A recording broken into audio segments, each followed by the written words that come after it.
right, question for the room. Yeah, it's just you and me here. The royal room, whatever. Okay, yeah. Did anyone else kind of start rooting for the ship at any point? Because these people are awful. Well, look, fam, we're recording 2 cruise episodes today. We're on also the high doing seas all day. Episode 1 of Amy Bradley. Just don't ever go on a cruise. Don't ever go on one. Who are you talking to? I know. Everything about a cruise sounds like a nightmare. But at one point, I was like, everyone's terrible. I know. Just follow directions for 5 seconds. At the same time, these people have a little bit of a leg to stand on. Of course, a multi-zillion-dollar company is very ill-prepared. But at one point, I'm like, ladies, please. I know.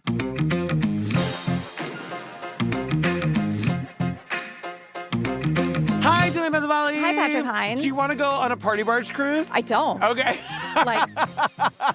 I've felt, and I know I'm not alone here, I felt very validated. Yeah. Never, 100%. I'm actually rethinking party barges and everything. See? Told you. At all. Girl, tell them to join the Disky. Please join the Discord. We have so much fun in there. I'm actually going to reference things I learned about cruises. I just asked, I was like, question for the Discord. Oh my God. Can you help me out here? Because I don't really know what I'm talking about and who's been on a cruise. I have questions for you. Oh, wow. So that, I tell everyone what we're recording on the days. And also we're just hanging out. There are all these different channels. There's an AMA channel for when we do AMAs. You can just throw your questions in there. Yes. And we're also sharing photos and just having a grand old time. Well, and also check out our YouTube. Fam, we're at almost 50,000 subscribers. That's crazy. Didn't we just start yesterday? We just started. Our Astro World video has almost 40,000 views. What? Y'all are showing up. Our YouTube is so fun. It's getting better and better and better. It's True Crime Obsessed Podcast on the YouTubes. Just go subscribe because I asked you to. That's wow. That's it. Blown away. Girl, what are we talking about today? Trainwreck Poop Cruise on Netflix. I want to tell you, I'm very grateful for the Trainwreck series. I've watched almost all of them. Yeah. I love them. Yeah. I was thinking today, it's such a good idea of none of these would warrant their own standalone, but make them part of a series. It all works. For an hour? Yeah. Yeah. The categories under this doc are riveting. Yes. Documentary. Yep. Media circus. Netflix, you know what you're doing. More than 4,000 people are stuck on a cruise ship that is dead in the water. That's when all of us were like, what the When power goes, that's it. Everything's out. It was immediately crisis mode. The toilets weren't working. Well, we can do a number 1 in the shower. And then... I'm telling you, it got bad fast. I would never expect having to poop in a red bag. Oh, no. Oh, no. Mm-mm. No.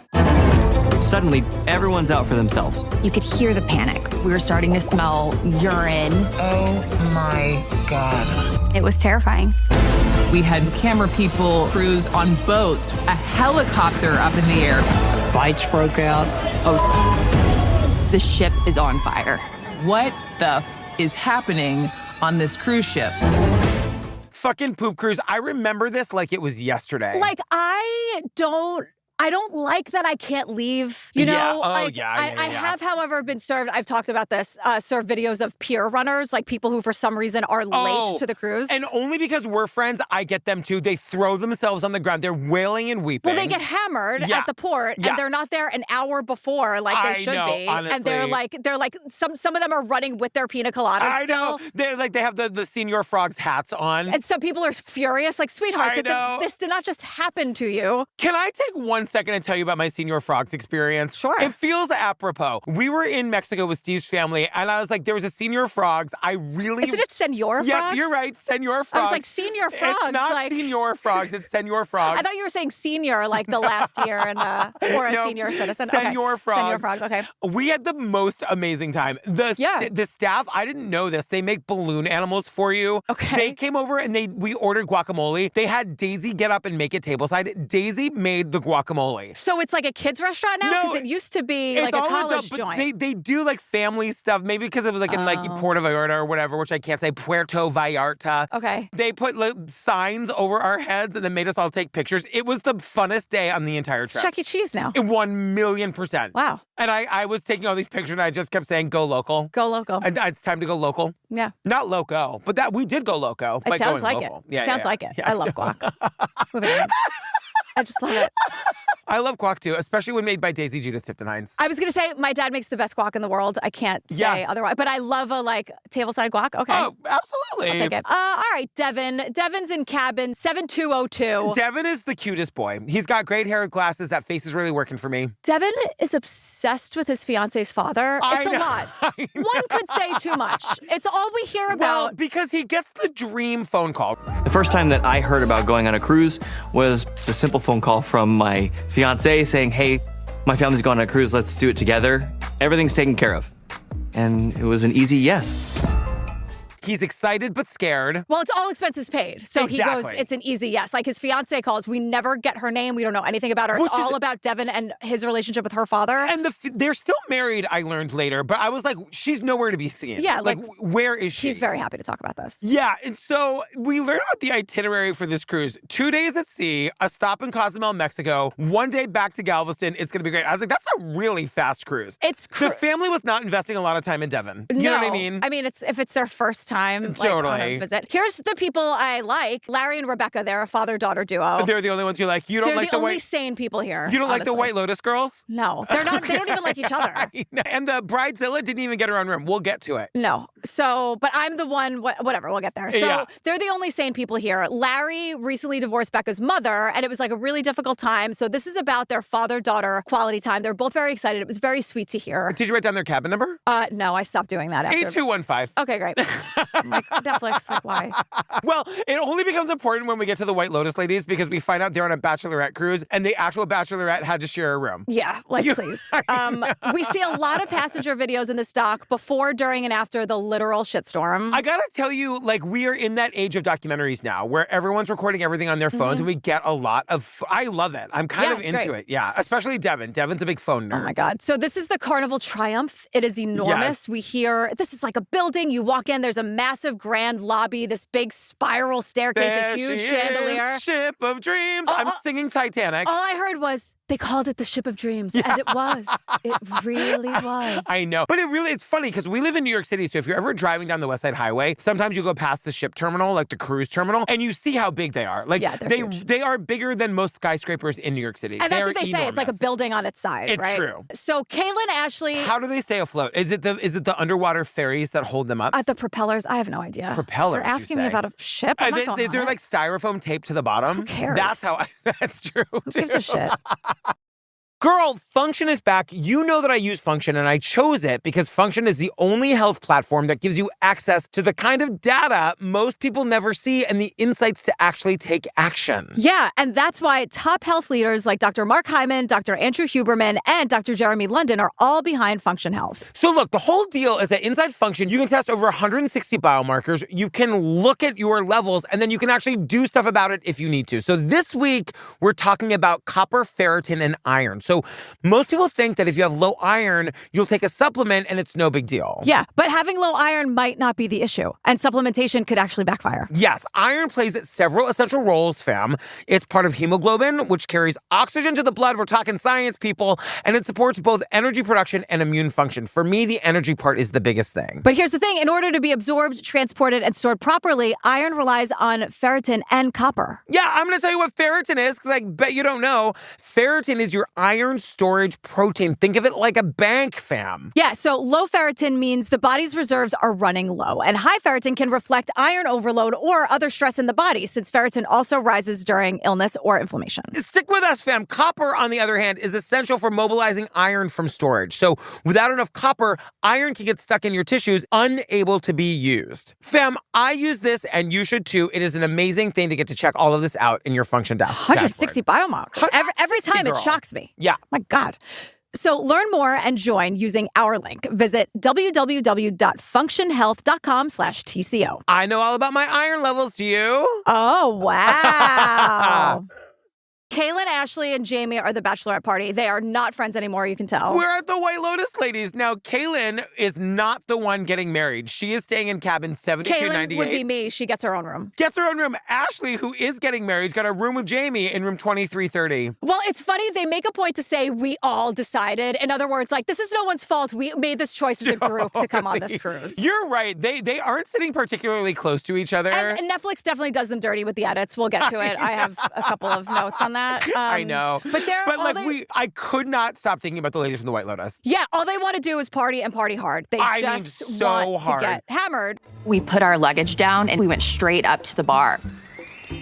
We were supposed to go to some kind of safety briefing, but I remember being like, we're not going to need this information. Like, what are the chances we need to remember a muster station, right? We wanted to get the party started. They skipped the safety briefing, which is like... Okay, tell me, I know that you're not a plane person, and maybe this is different for you, but like when I'm on a plane and they start to do the safety briefing on the airplane, that's right when my headphones go and my eyes go closed. It actually makes me incredibly anxious to listen to that, so that's different. But I'm on a plane, like I feel like if you're on a ship... Yeah. Which they all call a boat, by the way. I know. It's a party barge. It really is it's a large party barge. It is my nightmare. But my thing is, like, they don't go to they're like, we don't need to know where our muster station is. What is a muster station? I'm kind of with you, Kyla, whatever the hell your name is. Like, I kind of would be the same. I would be like, we're not going to need to know that. A muster station is, I Googled. Yeah. The official term is meeting points for passengers during an emergency. I just like to know where to go. I totally get that. Steve would go. But let me ask you this. On a cruise like this, what percentage of people go to the safety briefing? Oh, probably not that many, I would think. 8%, 10%? I don't know. Like, Poor not a Jim, lot. who's, like, leading the safety briefing. He's like, thank you for the 8 of you who showed up. Here's a drink ticket. Like, have it in a pamphlet in the room, at least. I'm sure they do, 100%, right? yeah. So day one, they, like, honk the big horn. It's the start of something amazing, everyone thinks. The big horn. Also, everything about this is my nightmare. They just keep talking about how enormous this ship is, but it looks like everybody is on top of each other. Yeah, When they're here we are at the pool deck. It is packed. 700 million people. Everyone is standing on top of each other within an inch of their lives. I was like, a regular cruise is my poop cruise. Can I go on a record and say I'm going to go on a gay cruise at some point? Go ahead. I just decided. Yeah. I'm going to do it. But you know what? In honor of this episode, I will go to the safety briefing. I'll get social media out of it, but I will go. Well, the safety meeting was bullshit. I know. As we learned. So really, what's the point? You think I'm going to remember my way to my muster station? No. In an did emergency? You say mustard station? Now, I love a mustard. Like, if there was a mustard station with Grey Poupon, some yellow. Not yellow, brown. I really like the CD mustard. Okay. Give me a mustard station. Well, maybe they do at the buffet. Totally. A full-on condiment station? Hook me up. Devin is so excited to sit. He wants to grab a drink and sit. I get it, Devin. I hear you, girl. Again, that's what we're all here for, right? 100%. Like, whatever. Jen, the cruise director. Jen was the voice of the triumph. Jen. She's Vacation Barbie. I loved my job. I absolutely loved every aspect of it. I genuinely really like the passengers. I've always said this, people are just there to have a really nice holiday. And you're there just to facilitate that and help them out to do it. I definitely missed an opportunity to be a cruise director. We are going to meet a son of a bitch of a cruise director in the Amy Bradley documentary. Yeah. One of the worst people I think we've ever covered. Yeah. But I think I would have been really fun. I think I would have been out there leading the electric slide, the YMCA. Her whole job is to make sure everyone has a good time. Yeah. So, like, that includes also, though, navigating all the behind-the-scenes drama so that the guests never have to hear about it. Like, solving problems before they really become problems so that everyone can just, like, do the Macarena. See, that's the part I wouldn't have been great at. You know what I mean? No, as you were saying it, I was like, it's not just the fun part. But see, I never knew that until just now. I'm like, I've got to, like, run the emergency. Like, aren't there security people for that? No, I don't think she has to run the emergency, but she says the ship is very much two worlds. So she has to know what's going on behind the scenes so that she can... It was very Gilded Age. There's the above the stairs and the down the stairs. Right. You know what I mean? Sure. They're speaking my language with this. Right. By the way, there was a time when I was younger, I definitely wanted to be like, I wanted to work on a cruise ship, like be a bartender, work in the kitchen. They're like, you got to work 70 hours a week. I'm like, that's right up my alley. I would have loved to have, like, seen the world that way. Yeah. When in my early 20s. I gotta tell you, I talked to a lot of people on the Hamilcast who have, like, their first gigs were cruises. Totally. And some people are like, not for me. Yeah. Some people absolutely loved it. They had a great experience. They saw the world. They went everywhere. And they it were pays well. Yeah, for that. But sometimes people did not have good experiences. Totally. And they weren't treated well and they weren't paid well. And it depends on the company. I've had a lot of friends who work for cruise lines, like actors who work for cruise lines. Yeah. And it totally depends on the company. But some people really do see it as like, yeah, it's great. Like, for 2 years, you just get to kind of do, see the world. Correct me if I'm wrong, but like the singers are like treated better than the dancers. Like, there's like a hierarchy there. It really depends. I've learned it depends on the cruise line. Yeah, but they also do have their own like staff bars and stuff. It depends on the cruise line, and I think it depends on where you're going as well. And how long you're there and what the situation is. So Hannah, the bartender. Oh my God. Is here to get laid. God bless her. Are we talking about the gay cruise again? No, we're talking about Hannah the bartender. Sorry. Who's from the Soviet Union, who's from the Soviet Union, and she wants everyone to know. I think it's amazing that she is pointing out, like, I just spent a couple days at Disney World. There is nothing to me more American in the entire world than like a theme park, except for maybe a cruise ship. Like, as a resident of the Soviet Union, she's like, they wanted me to come and be all hee-haw, and I was happy to do it. It was so American. What the hell is this? Yeah, and we meet Abhi, the chef. He's like, I wasn't used to working this hard. Like, it was really tough. Like, it's a lot. It's a super demanding gig. Everyone is saying the same thing, though. They worked hard and they played hard. It was a tough gig, but they all had a great time. And the sex, Hannah oh my God, is here to give us 10 minutes of. Oh, damn! There is so much fun on the cruise ship when you are a crew. There is lots of sex on the cruise ship. Like, damn, so much sex you don't want to know. Like, everything is hard and fun. Everything is hard and fun. Hannah is having a grand old time. Good for her.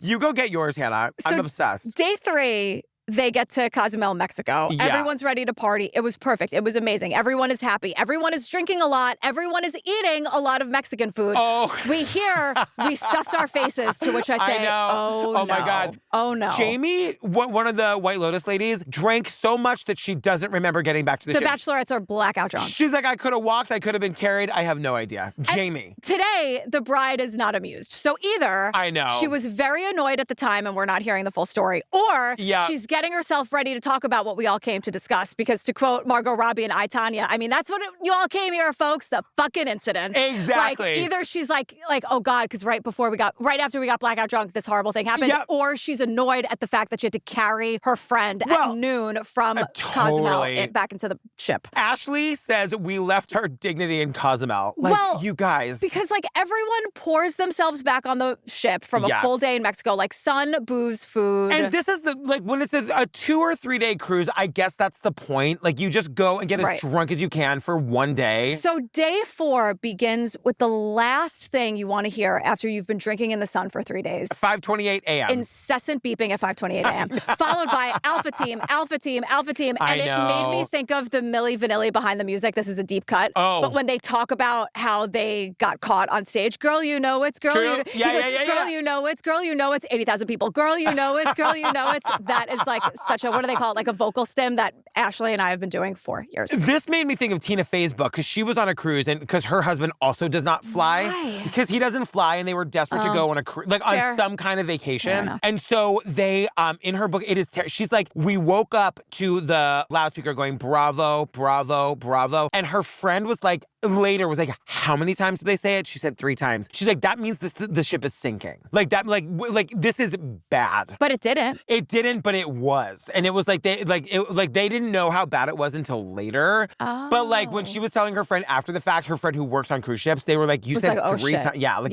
really bad. Oh my God. Yeah. But the girls are like, someone needs to turn that off right now. They are way too hungover for this shit. 5:28 a.m. Hannah was not in her own cabin. Oh my God, when Hannah, this was happening. I'm obsessed. I was in this guy's cabin who works in the engineering room, and I see him jumping off the bed, putting on his overall. I was like, okay, something is going on. Hannah's like, shit's going down. And now suddenly there is smoke coming up out of the sink drain in the kitchen. That is insane. It's like, it's bad immediately, right? So Jen, the cruise director, goes up to the main part of the ship. And you don't want to say the bridge? Chaos down here, Tom. Is it the bridge? I don't know. I thought you were just explaining it. She calls it the bridge, yeah. Oh, yeah, whatever. But she's like, yeah, it's not good. People were on phones and radios and the walkie-talkies, like alarms are going off. Like, it's bad instantly, it seems like. When you're like the person whose job is adjacent to all the really important people on the ship and you see that going down and you're like, I'm now in charge of these 2,500 people. It's 4,500. Oh my God. It's 4,500 And you know what they all have to do? Poop. Yeah. They all gotta poop. Like, it's true. Everybody poops. There was a book about it. They're like, this is our Titanic. This is it. We're going down. Jamie, the bachelorette, who didn't think they needed to know the information, goes, where is our muster station? And that's when Netflix does one of those dirty edits, because all of the ladies look like confused, but you know they took this from another point in the interview, and they just did it to do them a little dirty. Because they make them look kind of ditzy in this moment. Like, where's our muster station? But like nobody went to the security briefing. I'll just never believe that 4,000 people were like, sign me me up for the security briefing. I know. It never happens. Steven is the guest services manager. He's listening to the ship's radio, and he's like, no amount of training can prepare you for what's to happen. And then he drops this bomb on us. Maybe I shouldn't even say this, but I actually can't swim. I don't know how to swim. Now, at Says first Steven. I was like, oh, good, like sarcasm. But then I thought, well, it shouldn't matter. Like, safety precautions should be in place so that no one is actually swimming in the open water. Like flight attendants don't know how to fly planes. It shouldn't, you know what I mean? It shouldn't matter. Yeah, exactly. It should not matter. Right, yeah. So we get to the Lido deck, I guess, where and maybe some of them do. I'm not speaking for all flight attendants. Right, like, fine, but like, whatever. The point is that I looked it up. It's a $40 billion company, Carnival. They should have been prepared. Oh, well, when we learn, like, the shenanigans that's been going on for years and years, it's insane. So the Lido deck is where all the fun is supposed to happen. The first thing I remember seeing, it's like etched in my brain, is seeing the big red fin. There were flames just shooting out of it. And that's really when I woke up and was like, oh shit, the ship is on fire. It's on fire. I mean, Ashley, the bride, goes up and we see video, and I remember seeing this video like later in real time. That big red tail of the Carnival cruise ship is on fire. That'll sober you up real quick. Real quick. Girl, Goodles is back. Let me tell you, mac and cheese is one of our top picks for a comfort food. Daisy has it every single Monday night. It is her favorite food, and Goodles is now how we do it. I love Goodles. I really do. So they have like the cups. The Goodles cups are a game changer. Like sometimes I'm just like, oh, I'm really hungry. Oh, Goodles. Like, oh, perfect. Yes. Throw in the microwave. And let me tell you, every serving of Goodles mac and cheese has 14 grams of protein, 7 grams of fiber with prebiotics and 21 vitamins and minerals from real plant sources. We used to make that like box mac and cheese you would just buy at the store. Not anymore. We are giving our kid the good stuff. And they have cute names. So the cups are Chetty Mac and Shella Good. Are you serious? Look, it's a low glycemic index food, which means it provides steady energy instead of a carb crash. And like Daisy can eat the whole box. Yeah, it's kosher. It's Clean Label Purity Award certified. They have a ton of flavors. They have vegan options. They have gluten-free options. And like, you don't have to have a kid, but if you do, you know how big a deal mac and cheese is. Goodles is the stuff. I am here to tell all you child-free people, look, mac and cheese is life. I know. Is life 100%. For me. I love it. So fam, trust us, you need some Goodles mac and cheese in your life. Pick up Goodles on your next shopping trip. It's available nationwide at Target and Walmart, plus many other major grocery stores and retailers. And don't forget the new single-serve cups. GP was just talking about my fave. I could eat 10. I mean. I know. But I could eat 10. But 11. So no one really knows what's happening, not even cruise director Jen. I know. So whatever's happening is not good, though, because there's a fire and people are trapped on a ship. Yeah, and she's told that there was a fire in one of the 6 diesel generators, and she's like, great, we got 5 more. We're going to be fine. Well, isn't it? I'm really asking, like, is it not a miracle that the ship didn't explode? There's a fire in the generator room? I know. I mean, people used to smoke on airplanes. You know what I mean? Like, I don't know. I can't believe that didn't happen. But maybe I've never been in a Can you imagine a catastrophe like that? Like a ship like with 4,000 people on it going down? I mean, they must not be able to, like, there must be those kind of safety precautions. But when I heard, like, oh, there's been a fire in one of the 6 diesel generators. Yeah. But it's out now. And I'm like, that sounds like that could become messy. An explosion, right? I agree. I know. I absolutely agree. But maybe I don't know anything. But it's 6:14 a.m., Cruise Director Jen's first announcement to the guests. Which we hear, by the way. We hear, like, the actual announcement she made. I don't know if she recreated it, I don't know, but they play it for the people and it brings them right back. But Jen is like, everything is completely under control. You have nothing to worry about. No need to go to your emergency station. Like, everyone go back to your amazing vacation. Nothing to see here. 6:30 a.m. I've been up for 2 hours. I've already been to the gym. I'm having my 5th cup of coffee. This sounds great, Jen. Let's meet for a mimosa. Crisis averted. Let's party. Yeah. Minutes later, I know. The power goes out. It's like darkness. What the hell's going on? Then we audibly heard the AC cut out. When power goes, that's it. Everything's out. You know, from the little things like making a cup of tea or a coffee or a slice of toast to the whole propulsion of the ship. All the electricity, and there is no cell service. Cute Devin had just ordered his creme caramel, and I was like, girl, no, this is not going to go good for you. Jen and her British self. You couldn't even make tea and toast. Jen, come on. Not now. Like, not now. I know. Not now. Jen, we need you. Jennifer. We need you right now, Jen. Then she goes, technically, we're all just floating dead in the water, Jennifer. I know. But now I'm a passenger. Let's just say I'm a passenger, which I never would be, but if I was, now I don't trust anything I'm being told. Oh, because totally. Jen just said everything was fine. Yeah. And 2 seconds later, everything is shut off. Yes. So now I'm like, fuck everything. Like now, like what is the truth? Now I don't believe a word anybody says. Well, and beyond that, Ashley, the bridezilla who had to share a room, she is trying to call her fiance. They all quickly realize cellular service is out too. Everything's gone. Can't do anything. Yeah. So Jen, the cruise director, is like, well, to be fair, like this happens from time to time. The power will go out. Everything gets overheated. Like it just needs to cool off. There was just a fire. Normal fire in the engine room in the middle of the ocean on our $14 billion cruise ship. Happens all the time, you guys. We'll be good in like an hour, she says. Okay, and Jen. you know what? Tea and toast in 1 hour on me, says Jen. I don't believe a word you say. I know. 7:57 a.m. It's been 2.5 hours. This all started at 5:30 a.m. Yeah. Somebody realizes that the toilets aren't working. Oh my God. Because the toilets need electricity, so they weren't going to flush. And I'm like, how is that not the first thing you thought about? I know. It would have been the first thing I thought about. Again, good reminder to let you know that there are 4,500 people on the ship, guests and crew. Who all have bellies full of Mexican food from the day before. Who've been, quote, stuffing their faces. And booze. I know. Does booze make you poop? I'm just saying there's like a lot happening. Internally. Yeah. Yeah. So the plan is, I guess, to either pee overboard or in the shower. But the women can't because we get animation of women sitting on the railings and falling off to their deaths. Like, Jen, what are we doing here? I know. I know. Over the speaker, Jen tells everyone, like everyone's in fucking kindergarten. So, folks, if you do need to do a number one, everybody, you can do it in the shower. And if you do need to do a number two, what we're going to do is we're going to deliver some red bags to all of the bathrooms on board.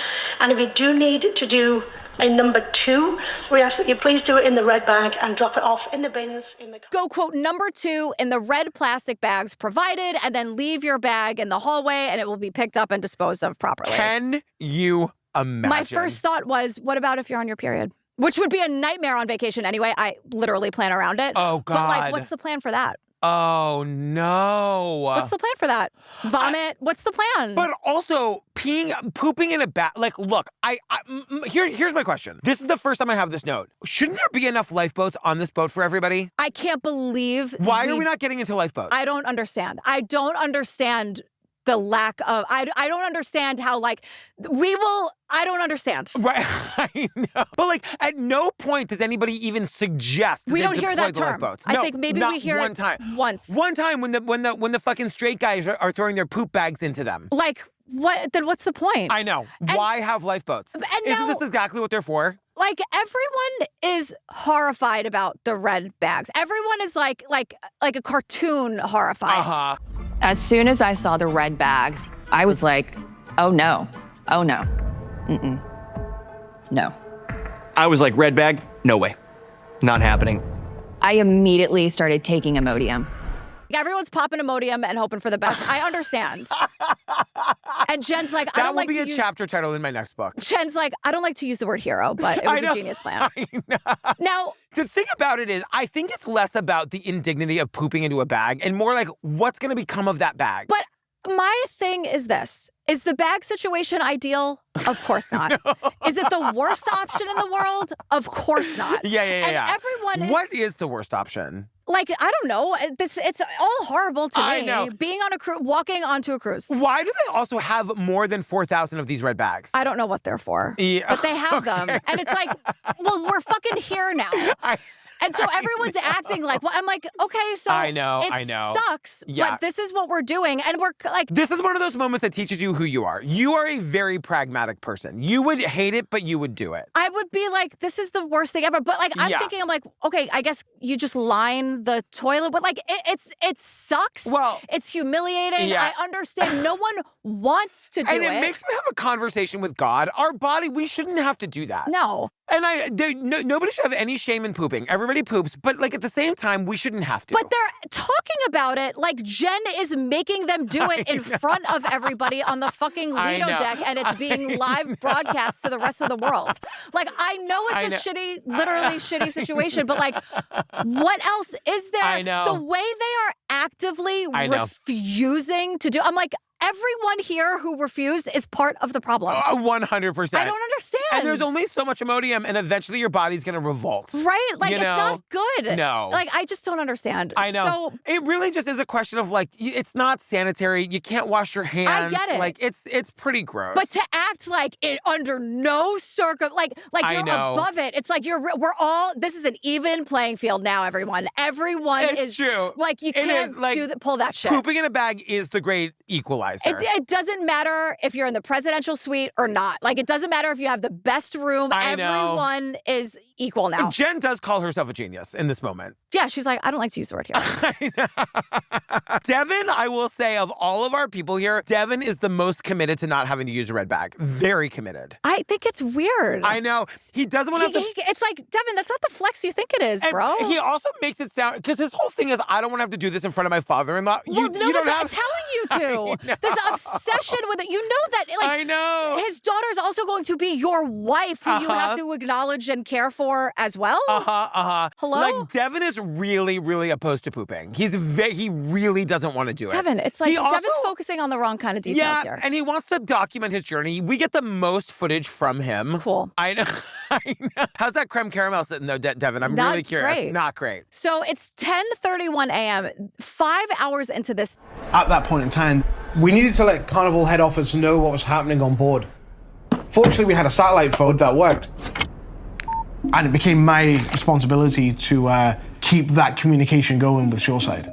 They finally call corporate to let them know. Sean, who can't swim. Like, why did they wait so long? I know. So, if I'm Sean, I'm a little nervous at this point. I am a little nervous that I might need to know how to swim at some point, you know? So we meet Buck Banks.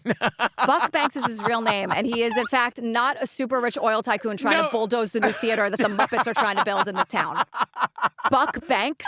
Yep, that's exactly right. Buck Banks is the guy that, like, Willem Dafoe plays in the Muppet movie as the one human. Totally, as the main guy who's trying to bulldoze the theater. The community theater. Yeah. For the money they have to raise for the surgery or whatever. Right. Because he's going to build his bank, Buck's Bank. He's not trying to destroy the Muppets. He's just the Carnival PR representative, who at this point might be. We don't know. I mean, he's saying all the things you say. He's like, we're immediately in crisis mode. Like, he says, you have to remember, a cruise ship is the biggest machine on the planet. I'd never thought about it like that. Well, he says, like, because he's the PR guy, right? He's like, well, technically, we only have to give the press what we absolutely have to, which is the propellers aren't working. Like, everything, it's totally fine. Nothing to see here. Nothing about the toilets. And they're in the unique situation of, like, nobody on the boat can communicate with the outside world. So they're not in fear of anybody calling the New York Times. Right. So far. Girl, Quince is back. Summer is winding down, girl. It's time to refresh that wardrobe. Yeah, here's something that I love. I use it all year round. And I went out last night. The compliments were flowing. Yes. My nylon crossbody bag. Somebody came to one of my shows with a sign that said, thanks, it's from Quince. Okay. I posted it in the group. That was me last night. I know. Seriously. Move over. Thanks, it has pockets. No, Thanks. totally.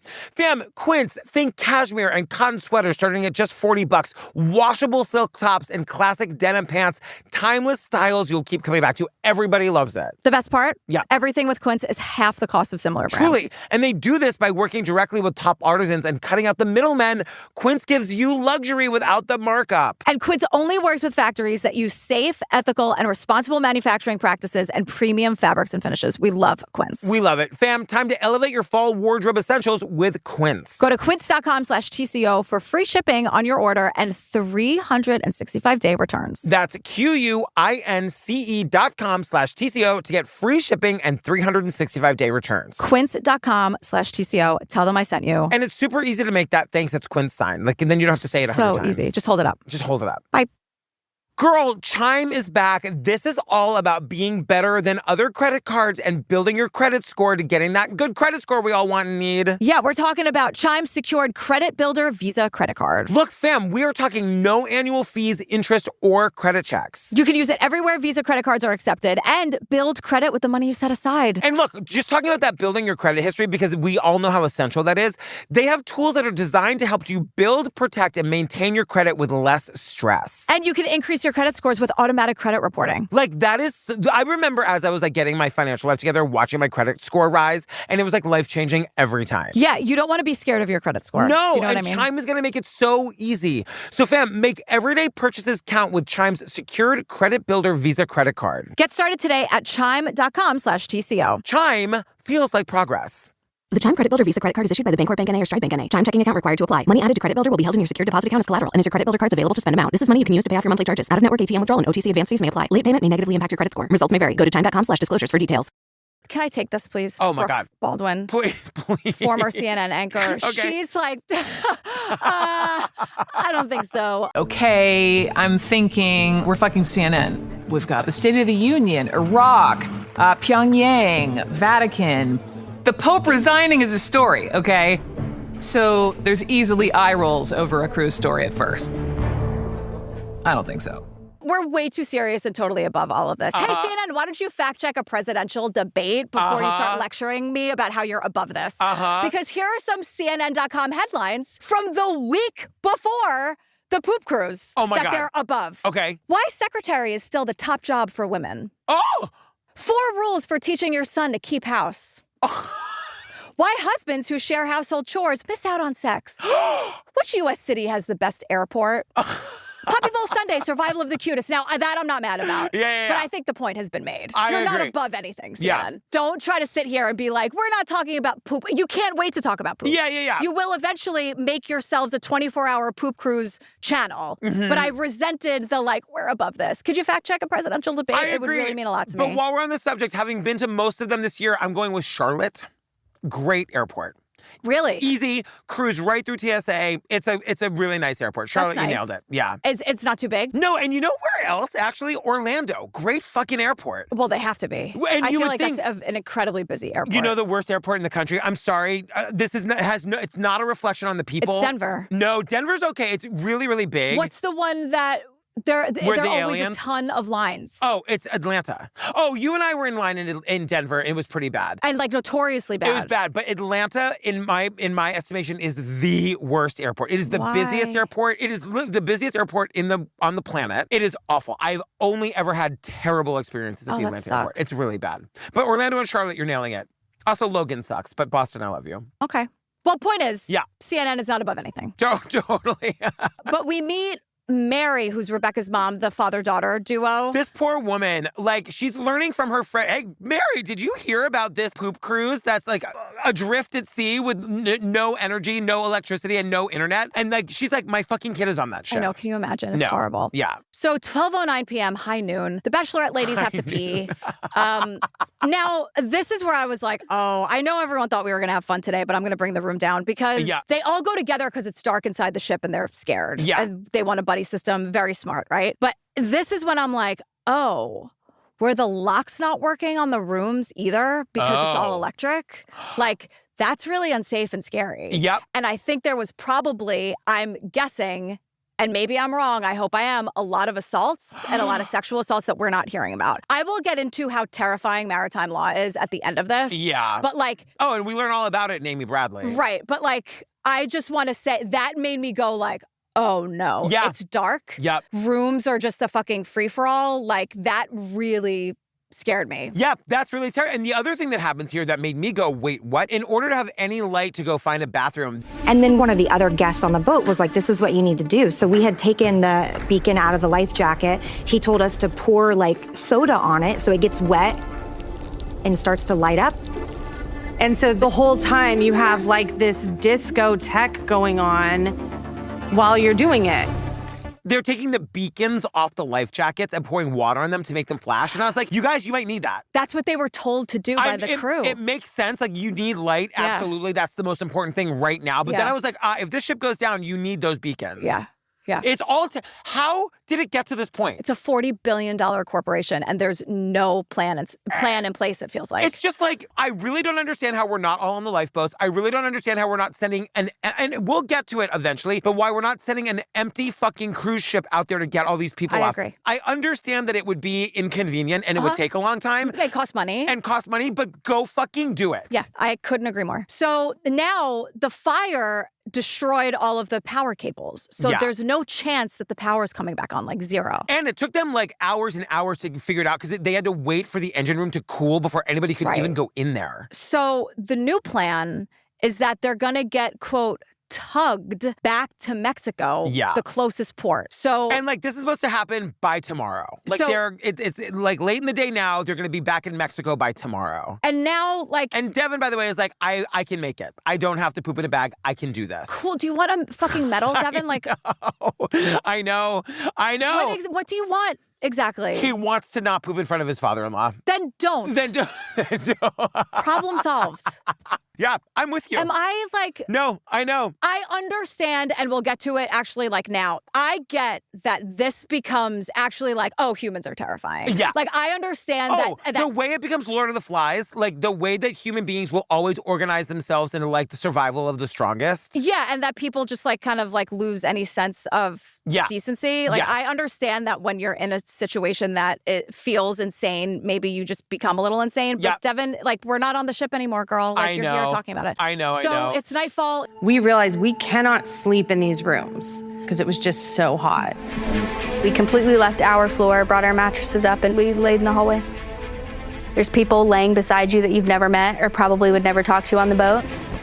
Anywhere but the rooms. Ashley really wants to go to sleep, wake up, see the Mexican shoreline, and run to the beach to get a margarita. Like, everyone just hopes that like this was a really bad little bit. And by the time we wake up, because that's what they're being told, by the time they wake up, they'll be back in Mexico at the port and like everything is going to be fine again. Ashley wakes up the next morning. She goes, oh my God, where the hell is Mexico? So it's 8:03 a.m., day 5. This was a 4-day cruise. We're now on day 5. Yeah. The tugboat is going to be here at noon to, quote, tug them to Mexico. And again, where are the lifeboats? Yeah. What else are they for? Right.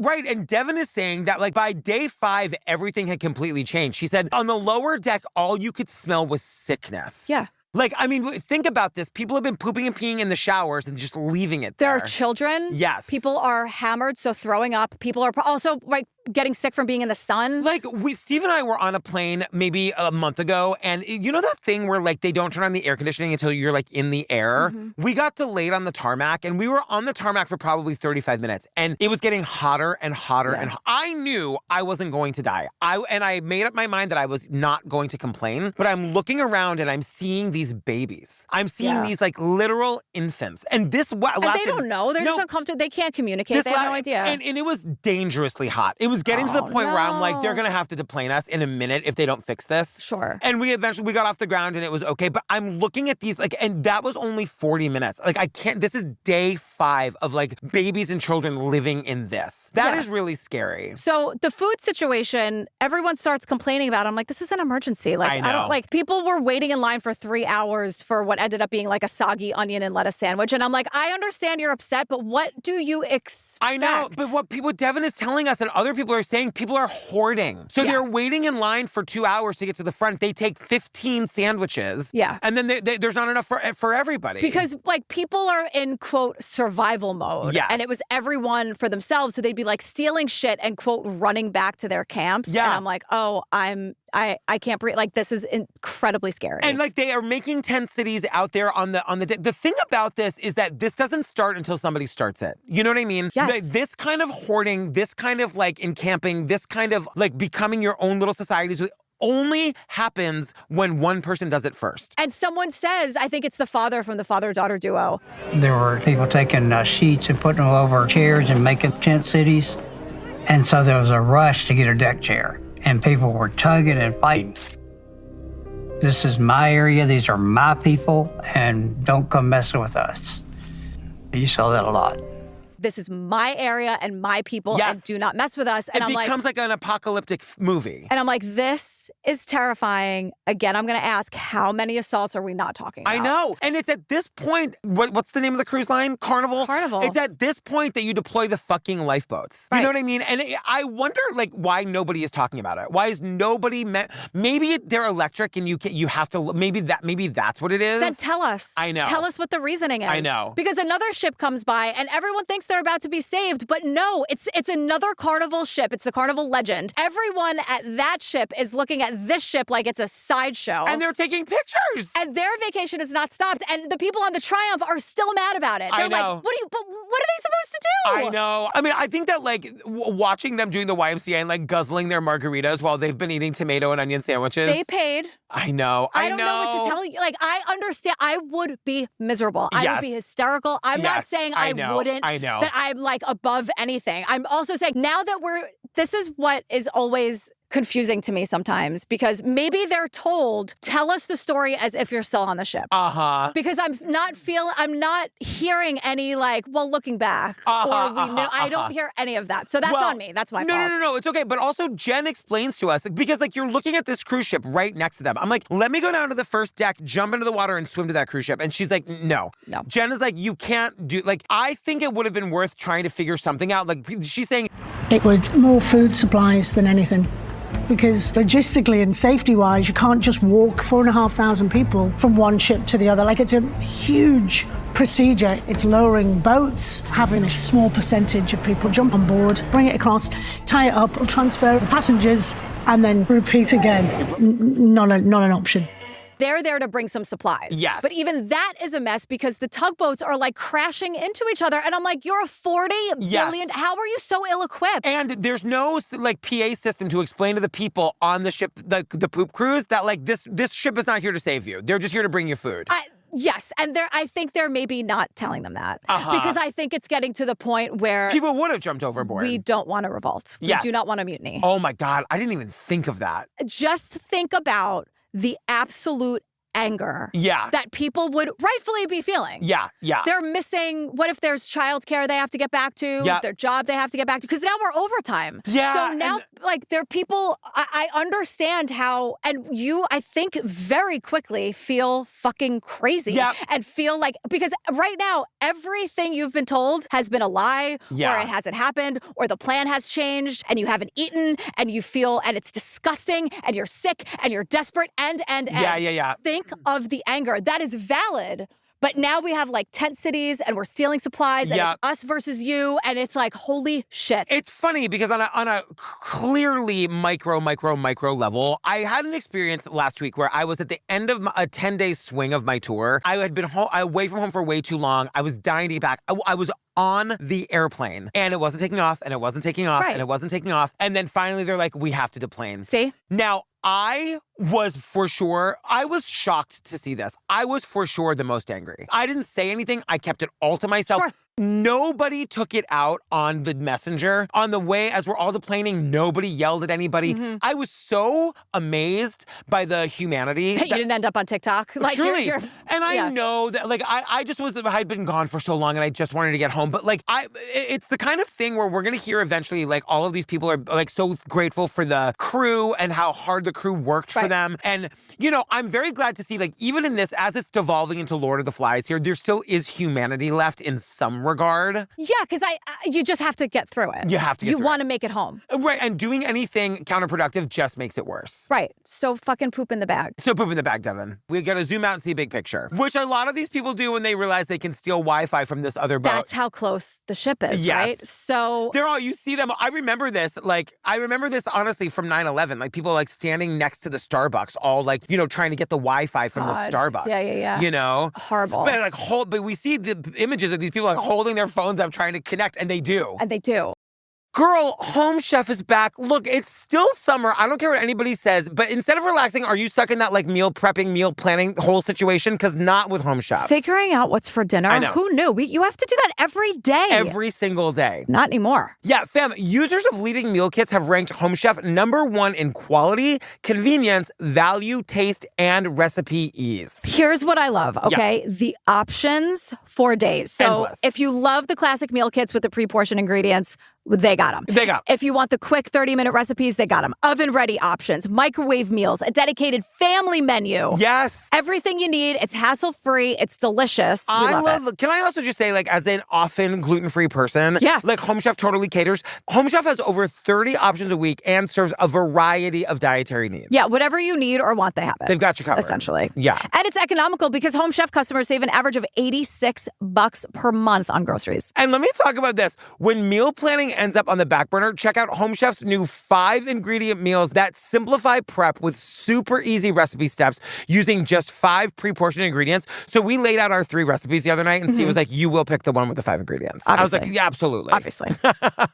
So for a limited time, Home Chef is offering our listeners 50% off and free shipping for your first box, plus free dessert for life. Go to homechef.com/TCO. That's homechef.com/TCO for 50% off your first box and free dessert for life. Homechef.com/TCO. Must be an active subscriber to receive free dessert. Come on. Rules, rules, rules. I know. So this is exactly what makes CNN want to cover it for the money and the ratings. Because now it's like, because if someone was pitching this movie, you'd be like, this is ridiculous. Yeah. Like, well, because last CNN heard, it was just like the motor wasn't working. And now they're seeing all these new details started coming in about the description of what is happening on this cruise. At this point, our new boss, Jeff Zucker, made a decision to go all in on this story. Our new boss, Jeff Zucker, needed to like make a splash in the ratings, and he took a chance, and we're going to become the 24/7 poop cruise network. And this is where I remember it all from. Brooke, where fucking CNN Baldwin is leading the charge. She is. So the world is starting to learn how horrifying this all is, right? Yeah. Like you have, and again, people should have been home 2 days ago. Right. That's scary. Yeah. Right? And also, it's just like, once again, like Carnival Cruise Lines was benefiting from the fact that nobody could connect to internet. Well, and so suddenly everybody's connecting, and now the story is it's just like nobody can believe it. Enter Frank Spagnoletti, maritime lawyer and real piece of work. He has a cigar for the doc. He has a cigar in all the footage from 2013. Yeah. The guy loves cigars. He loves a cigar. Now, he is, maritime law, we will get into it at the end. Yeah. It should terrify you. But he may or may not see dollar signs, probably does. Of course he does. Carnival has had a lot of previous issues with fires in recent years, and they're all very similar, like either the same location or near Cozumel, or like a fire would break out in the generator room and the ship lost power, which is exactly what happened. Like, this is why I don't understand why this $40 billion company isn't either fixing the issues or being prepared for when they inevitably happen again. Exactly. It doesn't make sense. It's just because people will never come first to corporations. You know what I mean? It's wild. Yeah. So, and you would think that, like, even this PR catastrophe, including the making of this documentary, dealing with all of that is probably less expensive than, like, taking all of the ships out and retrofitting. You know what I mean? It's just fucking money. It's 12:17 p.m. on day 5. The closed caption says, disorienting music plays. The plan has changed yet again. Yeah. And this would make anybody crazy. Well, like, the fact that there is no plan. Right. Because what's happened is, like, they've been without power, so the boat's just been adrift. They told us that since we lost power, the ship had drifted over 100 nautical miles. Now we were nowhere near Mexico. So the new plan now is to take everybody to Mobile, Alabama. This is gonna add on a couple of days at least. They're essentially like floating in the Gulf of Mexico. They're just floating in the Gulf of Mexico. I was very glad to know it wasn't just open ocean, that they were at least in like the armpit of, like, you know. But like they didn't have an anchor? Oh God, I know. I mean, how did can you that anchor a boat that weighs 1 billion pounds? I don't know. I don't know, but okay, so what if you can't? Yeah. Then figure it out. I know. It just feels like this is everyone's first day. But I mean, a cruise ship with 4,000 people should be too big to fail. There should be no way that a cruise ship like that should ever be able to completely lose power. This is That's what I mean. insane. Or at least in closed door meetings, have those whisper conversations where it's like, so the next time there's a fire and the power goes out, like, this is what we should do. We won't put it in writing, but like everyone should kind of know. At least that, in the most cynical way, like, fake it. And this new plan of going to Mobile, Alabama is going to add several days. This was supposed to be a 3-day cruise. We're now on day 6. They're going to add at least 3 more days. Right. Now, and people at this point are becoming despondent. Right. And Devin, the fiance, is, with the help of the housekeeping staff, oh my God, finds a bathroom because he, quote, can't hold it anymore. Well, he is hearing rumors that there are at least a couple of working bathrooms. Explain to me how that is. I don't know. How does that work? I don't know. But Devin, and he takes us on the journey with him. We see his camera phone video as he's like in search of a working restroom. I just don't know if there's no power and we're not going to get it. I would be wasting my precious phone battery. I know. On documenting this. I know. I don't understand. What is he going to put it in a fucking slideshow for his fiance's father that he wants to impress? Are we going to talk about this chef finding a bathroom and describing it as lasagna? We unfortunately have to. Okay, can you do it, please? The chef says, because It has really just evolved into, it's like a hellscape. It's a hellscape. I mean, it really is a hellscape. That people are using the toilets. It was the most nastiest thing I have ever seen in my life. People were covering the poop with the toilet paper and then again pooping on top of it. So it was a layer after layer after layer. It was like a lasagna. He said they looked like lasagna.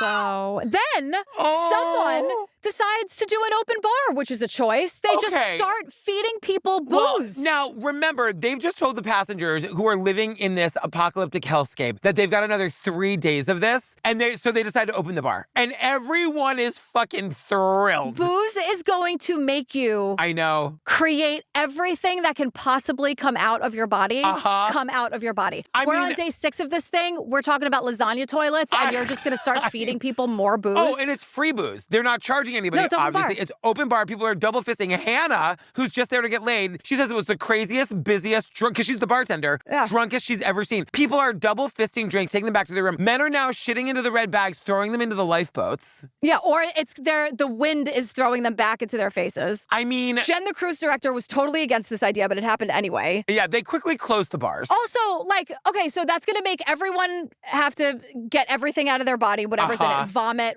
you name it.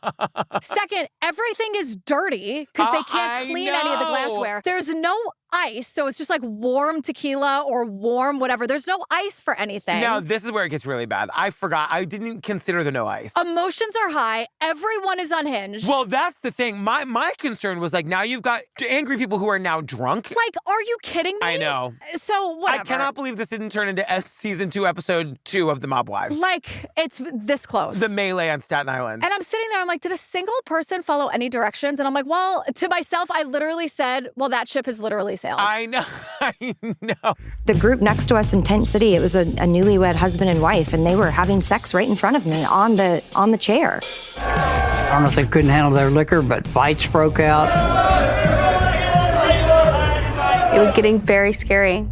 People are having sex out in the open. Like in front, they're like fucking on the deck chairs. And this, again, I know we're supposed to be having fun, but that is scary. Yeah. Like people have lost it. Yes. What are they doing in the dark hallway? I know. When someone, you know what I mean? Oh, totally. No, I totally get that fear. The doors aren't locking. Yeah. This is the walls are closing in on me just sitting here. Nobody is talking about, like, is there a security presence on the ship? How are they patrolling? Right. Are they like, yeah, you're right. Like, what kind of crimes were being committed that were having to be dealt with in real time? It is so scary to me. Like, I know that's supposed to be like, oh, people are having sex, haha. And I was like, oh, no, that's a new level. Oh, we've really lost it now. Yeah. Oh, yeah. That's terrifying. There are children on this boat. There are Rebecca's women. The one who describes the sex to us. She's 12. It's ridiculous. Yeah. 3:01 p.m. The tugboats are here, but more bad news. I know. We thought the tugboats were going to be a good thing, but they're not. Again, everyone is new here. And by everyone, I mean everyone in like Carnival corporate. Yeah.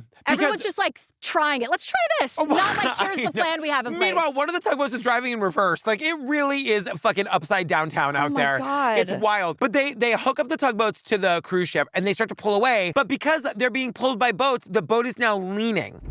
And that's the moment everything spilled. Imagine everything that goes in a toilet, right? Piss, shit, all of it. It's just, it's everywhere. Oh my gosh. Watch out. Watch out. I'm telling you, it got bad fast. Everything overflowed into the floor and just kept overflowing. The poop and the pee is now all over the crew. And we see so much footage of this. I'm going to do you one more. It's just like the general excrement is now leaking all over the ship because it's tilted. Because it's tilting, because of the tugboats. So, and it one doesn't of which take is much going in reverse. Because everything is overflowing. Yeah. And God knows where people are like, oh, that toilet's full. I'll just use this corner. Do you know what I mean? Yes. Think about, it's not just the toilets. It's the sinks. It's everything. So like and now. I bet a lot of those people who had been like, they were not going to use the red bags as soon as they got a couple drinks. And then they're like, you know what? A red bag's not so bad. Like, it could have made it, I mean, I think it always would have gotten to this point, but at least maybe like a half a day wouldn't have been that terrible. I know. Maybe it just would have delayed the inevitable. My thing is like, how is it possible that it could have gotten this bad? Like, Carnival never made a good decision here. No, not like, one. So I know I'm going really hard for the red bags. It's a joke. I know. But like, Carnival made bad decision after bad decision after, or they just ignored it, or they never had plans in place, or. Yeah. But no one was like, I'm here, or like, here's our plan, or here's what we've learned. Where's the president of Carnival Cruise being woken up in the middle of the night being like, sir or ma'am, what are we going to do? In like Tahiti somewhere on his perpetual vacation. 100%. Not giving a fuck. Yeah. So it's just so disgusting. It's also unsafe for so many reasons. It's toxic. Like, I can't believe, I mean, maybe we're just not hearing about it. Like, wouldn't that, like, is this the thing that's going to make someone snap? Is this the thing that's going to make the violence ensue? Are you kidding me? It's literally raining shit. It would be interesting to hear, like, to get, like, the stories that were not reported in this documentary. Like, I can't believe no one jumped out of sheer desperation. 100%. Like, it's like, and we don't know that they didn't. I don't know. You know? Right? Again, a $40 billion corporation. I mean, at this point, everyone is saying they are just checked out. People are, like, waking up just to go back to sleep, just doing anything they can do to make this nightmare be over. Like, really, truly sinking into an actual depression. Not diagnosing people, but wouldn't you? Yeah. Wouldn't you be despondent and sick? We're on day 8. Day 8. And so this is the day that the ship is arriving in Mobile, Alabama. Mary, Rebecca's mother, drove all night to get there. The helicopters are meeting them in the middle of the ocean to follow them in. They're like, CNN is getting this fucking story. Right. And when they have day 8 on the screen, Mike turned to me and just went, a 3-hour tour. Like, it should have been a couple days. A 3-day tour. I know. Day 8. A day 8. But everyone to camera now is talking about like coming home and thanking the crew and never taking a bathroom for granted again. I mean, cruise ship from hell is trending on Twitter. Like, I don't know why. I don't know how this was handled so poorly. I know. I really don't. Like, I'm glad that people feel gratitude. Yeah. I guess, like... Right, because this is the part where, like, everyone, even the PR guys, like, we expected this to be bad girl. But, like, a lot of the stories that were being reported were, like, people talking about how grateful they were for the crew. Because we get, Frank, like, imagine you're on the crew. Imagine, like, you're, like, a bartender and they're like, this isn't my fucking job. No. You know what I mean? No. Yeah. So Frank, the maritime lawyer, is back again real quick and just says... In 2 years... there were 9 incidents of faulty fuel lines while these vessels were at sea that were potentially causing fires on board. I mean, it's unbelievable. In my plain language, that's called Russian roulette with people's lives. They were playing Russian roulette with people's lives. Yeah. They knew. Well, and I think that that's the kind of thing that like must have been an internal document because if anybody knew that, if it was ever reported anywhere that there was a fucking fire on a cruise ship in the middle of the ocean, nobody would go. Like, we don't even know what caused the fire. Honestly, like, right, yeah. Why was it impossible to get any real help? Yeah. Because they didn't get any help. They just ended up going to the port. No, they didn't get real help. My thing is like beyond any of it, how is there not a worst case scenario plan in place? This is what I mean. No matter what causes it, what do we do if one of our cruise ships loses all power? I agree. Like a catastrophic plan. I completely agree. I don't understand how $1 billion corporation doesn't have... They should have been helicoptering people out all day, every day. I want 10 enormous Leslie Knope style binders of like catastrophe number 1, all the options. Like, why not? Exactly. Because you get to be the hero. Right. You get to be like, oh my God, we almost had to do this, but look what we did. Yeah. Won't you come join us on a Carnival cruise? Because like we don't get, I'm sure the Carnival people would have wanted nothing to do with this, but we get nothing from the Carnival leadership about how worried they were, how much they cared. There's no compassion. There's no empathy. Zero. There's nothing from the company whatsoever. Zero. So then